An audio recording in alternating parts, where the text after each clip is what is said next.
ก็กลัวเห็นเนาะอันนี้มันไผอันนั้นเป็นผัวน่ะก็มันไทเฮานี่แหละเนาะไปเป็นผู้รับผิดชอบแต่เวลาผู้เฮาไปกวดกาบัดผู้เฮาก็บ่ฮู้ว่าก็เห็นอยู่ว่าการตกลงนี่มันบ่ถูกต้องแต่ว่าย้อนมันหลายโพดว่าสิเอาผิดผู้ใดเมื่อบาดเมื่อข้าพเจ้าอยากมีความเห็นว่าสำหรับเป้าหมายกวดกาตามแจ้งการ130ของสำนักงานนายกรัฐมนตรีที่พวกเฮาได้ปฏิบัติเป็นหนึ่งในหน้าที่หลักระดมถึงทรัพยากรบุคคลเป็นทรัพย์สินเงินคำซุ้มใส่ตัวนี้ใน 2-3 ปีผ่านมาถือว่าโครงการที่หลวงหลายนะมาเบิ่งผ่านการกวดกาเห็นว่าส่วนใหญ่นี่มันเป็นโครงการที่ได้ปฏิบัติมาโดนคือข้าพเจ้าได้ยกมามือวานนี้หันมาโครงการในแต่2012-13พุ่น14-15ส่วนหลังๆนี่ก็บ่หลายปานใดก็คือว่านี่ได้ยกว่ากวดมันก็ยากกันแหละกวดขึ้นย้อนขึ้นข้อมูลหลักฐานต่างๆแต่พวกเราก็ได้กวดผ่านกวดการกวดกา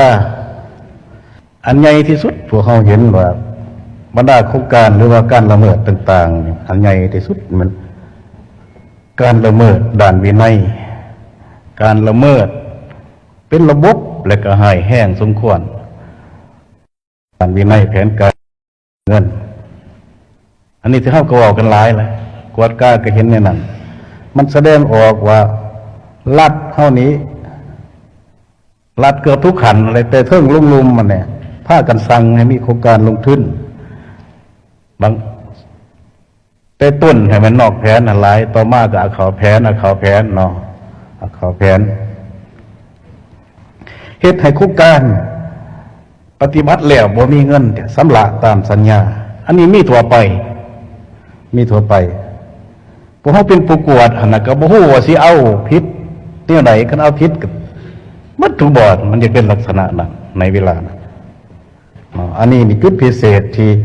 อยากยกอันนี้ให้พวกเขาเห็นว่าในเวลาที่มันเกิดขึ้นโครงการอันนี้มันลักษณะนั่นแหละแล้วก็รัฐในเมืองรัฐสั่งการระดับเนินรัฐเป็นผู้มีความผิดนั่นแหละในการหาผู้บริมาตรนาเวียตัวจริงในการคุ้มครองรับทางการประมูลเหตุให้ราคาโครงการมันเกินราคากลางนะเวลาประมูลเกิน20%มีหลายซ้ำอันนี้ก็แม่นรัฐเป็นผู้เหตุนี่รัฐแม่นรัฐอะไรเป็นผู้เหตุบริมาตรเวียเนี่ยบางเถื่อบ่แท้ส่วนหลายที่เฮาเว้าเรื่องราคาหัวหน่วยแต่ว่าบริมาตรที่เฮาสิไปไล่หั่นส่วนหลายเนี่ยเขาเพิ่มมันผิดอยู่บนหันก็แสดงว่าเขาออกแบบเขากวดแบบเขาบ่ถือบ่ตัวจริงฉะนั้นแล้วก็ไปซ้ำจากการประมูลมันสูงแหละเพราะว่าคันบ่ร่วมแล้วก็บางเทื่อเขาก็เว้ากันมาได้บริษัทเว้ากันไปก็ใส่ราคาเนี่ยมันนี่ประมูลแล้วก็อีกเหตุผลหนึ่งในเวลานั้นนี่เฮ็ดเรียกเลยบ่ได้เงินเขาก็เพื่ออีกเจ้าของโครงการก็เพื่อผู้รับเหมาก็เพื่อกล้าไปถึงการประมูลเฮ็ดให้ราคามันสูงก็กลัวเห็นเนาะอันนี้มันไผอันนั้นเป็นผัวน่ะก็มันไทเฮานี่แหละเนาะไปเป็นผู้รับผิดชอบแต่เวลาผู้เฮาไปกวดกาบัดผู้เฮาก็บ่ฮู้ว่าก็เห็นอยู่ว่าการตกลงนี่มันบ่ถูกต้องแต่ว่าย้อนมันหลายโพดว่าสิเอาผิดผู้ใดเมื่อบาดเมื่อ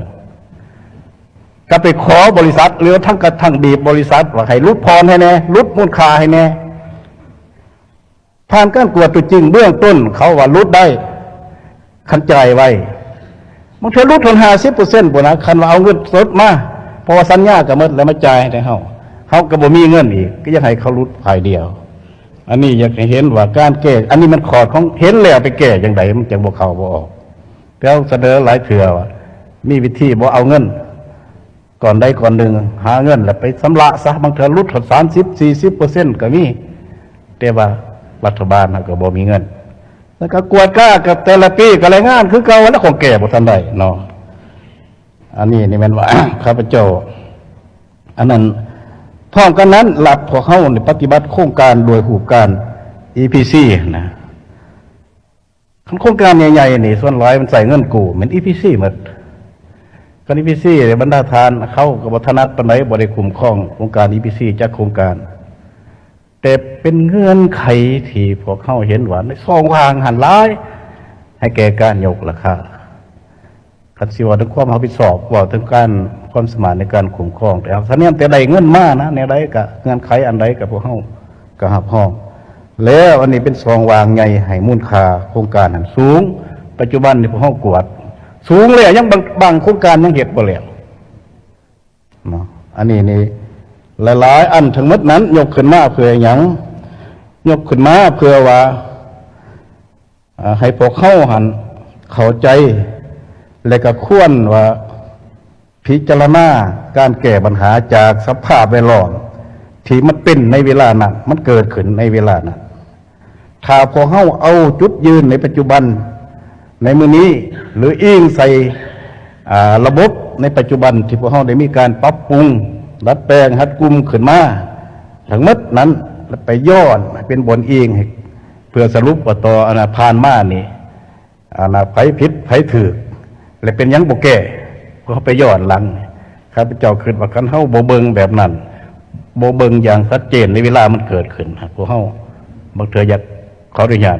บางเทื่อพวกเฮาอยากในโตในหนึ่งเพราะเวลามันเกิดขึ้นอย่างสั่นเอ้ากวดกล้าแต่กวดเห็นอย่างสั่นแล้วที่เอาผิดผู้ใด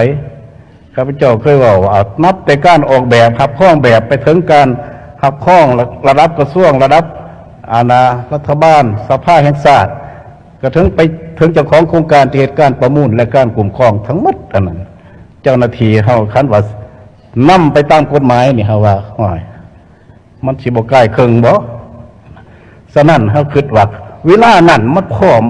มันล้มเหลวในการคุ้มครองเฮาละเมิดวินัยแผนการเงินมันหลายฉะนั้นควรคือว่านี่มี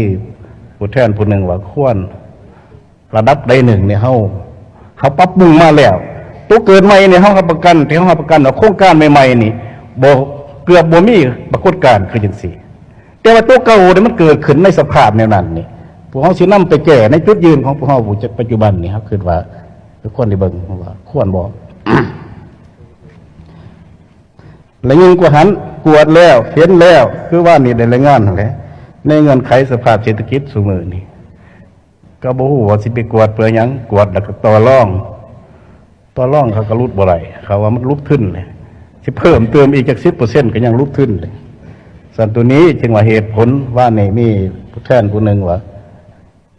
ขันอยากเสนอว่าอยากโจ๊กการกวดกล้าต่อบรรดาโครงการตาม130หันก็มีเหตุผลข้างในข้าพเจ้ายกแนวนี้นี่มันเหตุผลทั้งนั้นแหละแต่ว่าสิให้คัดออกมันเป็นจะขอก็แล้วแต่พวกเฮาสิเฮ็ดแต่ว่าด้วยจิตใจคือว่าว่ากี่ก็เป็นเหตุผลตัวจริง อันนั้นในอันร่วมจากบัดนี้สำหรับการแก้ไขก็อย่างว่านี้สำหรับความผิดในการออกขอตกลงต่อโครงการหรือว่าการดำเนินการต่างๆนี้กวดกล้าผู้เฮาก็มีสิทธิ์เสนอให้คันเทิงที่เป็นเป้าหมายนะต่อการลุ่มของตนนะคันเทิงของผู้เป้าหมายเฮากวดกล้ากระทำผิดถ้าเขาออกนิติกรรมที่บ่ถือคันเทิงทัดนั้นหรือว่าสูงกว่าหันจะลบละอันนี้ได้เหตุมาตลอดอันนี้ก็เป็นการแก้ไขผลของการกวดกล้าเหตุหลายๆอันนี้นะหากบริประกาศว่ามีจักฉบับการถาไปสรุปขึ้นสิหลายบัดนี้เรื่องเงินพัวพันกับเรื่องเงินเรื่องทรัพย์สินต่างๆบางส่วนถ้าว่าเงินที่พวกเฮาเก็บกู้ได้ติดพันกับเหตุการณ์ต่างๆเนี่ยมันองค์การกวดกล้าแห่งรัฐมีบัญชีแล้วก็เปิดในบัญชีหลายๆบอนนี่มันถ้าว่าเห็นเงินเกินกวดเลยเห็นเงินมันเขากระทำผิดนี่ยึดบ่โอนบ่อนนี่ที่เฮาเป็นผู้คุมและอันนี้ก็ได้ปฏิบัติในระยะผ่านมาแต่ส่วนหลายแม่นมอบให้องค์การบริหารที่เกี่ยวของทั้งศูนย์กลางและท้องถิ่นเป็นผู้เก็บกู้คืนเพราะว่าเงินที่เห็นหันและบางเทื่อกับมันต้องได้นำเฮิงนั่นแหละคือบางกีเนี่ยค่านำการนำ ผลอาการตรวจสอบว่าการนำใส่เงินบ่ถือบ่ตอกไปเก็บขู่ขึ้นไปลบบัญชีหรือไปเอาน้ำผู้ใด